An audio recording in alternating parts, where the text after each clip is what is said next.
काम तुम्ही करता, रिझल्ट तुम्ही देता, पण प्रमोशन दुसऱ्याला मिळतं. हा अनुभव अनेक प्रोफेशनल्सना आयुष्यात कधी ना कधी येतो. आणि मग मनात एक प्रश्न येतो की कॉर्पोरेटमध्ये प्रमोशन खरंच परफॉर्मन्सवर होतं का, की त्यात काही पॉलिटिक्स येतं? खरं तर हा प्रश्न इतका सामान्य आहे, पण त्याचं खरं उत्तर कॉर्पोरेट वर्ल्डमध्ये क्वचितच ओपनली बोललं जातं, नाही का? कारण प्रमोशन हा फक्त एक HR चा प्रोसेस नाही आहे, तर तो एक पॉवर इक्वेशन देखील असतो. तर कॉर्पोरेट ऑर्गनायझेशन्समध्ये प्रमोशन साधारण किती गोष्टींवर होतं, तर त्या 3 गोष्टी असतात.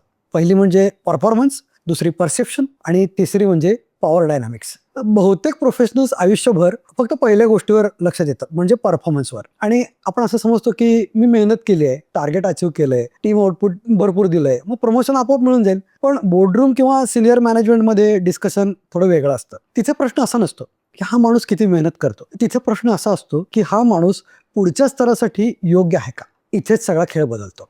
कॉर्पोरेटच्या जगामध्ये एक हार्श रियालिटी आहे. Hard work is visible, but leadership potential is interpreted. काही लोक दिवसभर काम करताना तुम्हाला दिसतात, ते टार्गेट देखील पूर्ण करतात, ते रिलायबलही असतात, पण लीडरशिप टीमच्या नजरेत ते अजूनही एक्झिक्युशन पीपल असतात. तर काही लोक तुलनेने कमी व्यस्त दिसतात, पण ते स्ट्रॅटेजिक डिस्कशन्समध्ये वारंवार दिसतात, सिनियर लिडरशिप सोबत दिसतात, डिसिजन मेकिंगच्या जवळ असतात. आणि प्रमोशन बहुतेक वेळा एक्झिक्युशनला नाही, तर परसेप्शन ऑफ लीडरशिप याला मिळते. म्हणजेच तुमची नेतृत्व प्रतिमा याबद्दलची इतरांची धारणा काय आहे. मग पॉलिटिक्स कुठे येते? कॉर्पोरेट पॉलिटिक्स म्हणजे नेहमी वाईट गोष्ट नसते. पॉलिटिक्स म्हणजे influence, visibility, alignment with power centres. तर कंपनीमध्ये काही लोक डिसिजन मेकिंगच्या इकोसिस्टम मध्ये असतात, तर काही लोक त्या इकोसिस्टमच्या बाहेर असतात. जे लोक लिडरशिपच्या रडारवर असतात त्यांची व्हिजिबिलिटी वाढत जाते, पण जे लोक फक्त काम करत बसतात त्यांचं काम कधी कधी ऑर्गनायझेशनच्या नजरेतच येत नाही. म्हणून प्रमोशनच्या डिस्कशनमध्ये अनेकदा एक वाक्य ऐकायला मिळतं, he is very good but not at ready. हा शब्द खूप इंटरेस्टिंग आहे बरं का, की नॉट एट रेडी. कधी कधी त्याचा अर्थ स्किल नसतो, त्याचा अर्थ असतो लिडरशिप विजिबिलिटी कमी आहे, स्टेक होल्डर इन्फ्लुएन्स कमी आहे, स्ट्रॅटेजिक प्रेझेन्स अजून तयार झालेला नाही. तर आता आपण एक क्रिकेटचं उदाहरण घेऊ.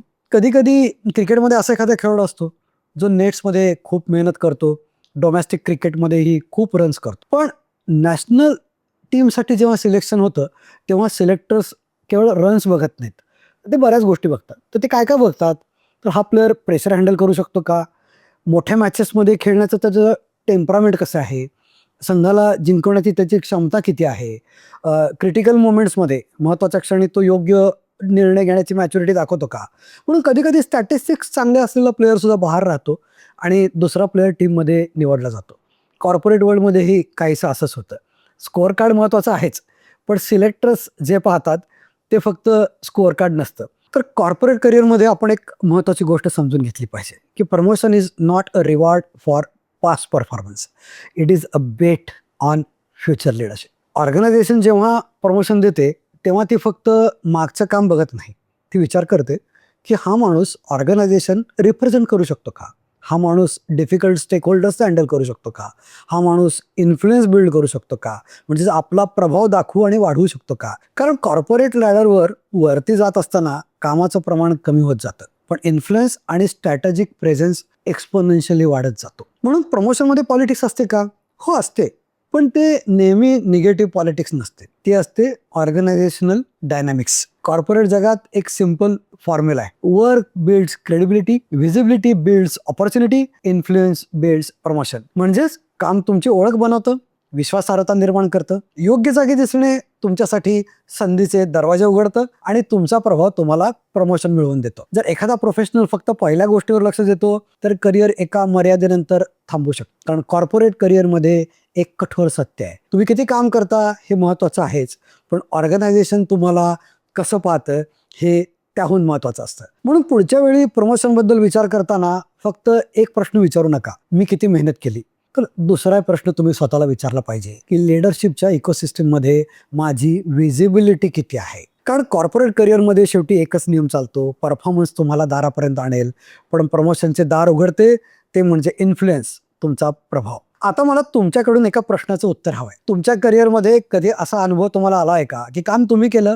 पण प्रमोशन दुसऱ्याला मिळालं, किंवा तुमच्या ऑर्गनायझेशनमध्ये परफॉर्मन्सपेक्षा परसेप्शन जास्त महत्त्वाचं वाटलं, तुमचा अनुभव कमेंट्समध्ये जरूर लिहा. कारण कॉर्पोरेट वर्ल्डमधील अनेक ट्रूथ्स ऑफिशियल मीटिंग्समध्ये नाही तर प्रोफेशनल्सच्या अनुभवांमधून समोर येतात. आय होप की तुम्हाला हा विषय आणि हा व्हिडिओ आवडला असेल. बिझनेस कंपास मराठी चॅनल बरोबर राहा, चॅनलला सबस्क्राईब करा आणि IT कंपन्यांमधल्या नोकऱ्या, IT मधले जॉब्स का जात आहेत हे तुम्हाला समजून घ्यायचं असेल तर हा व्हिडिओ नक्की बघा. धन्यवाद.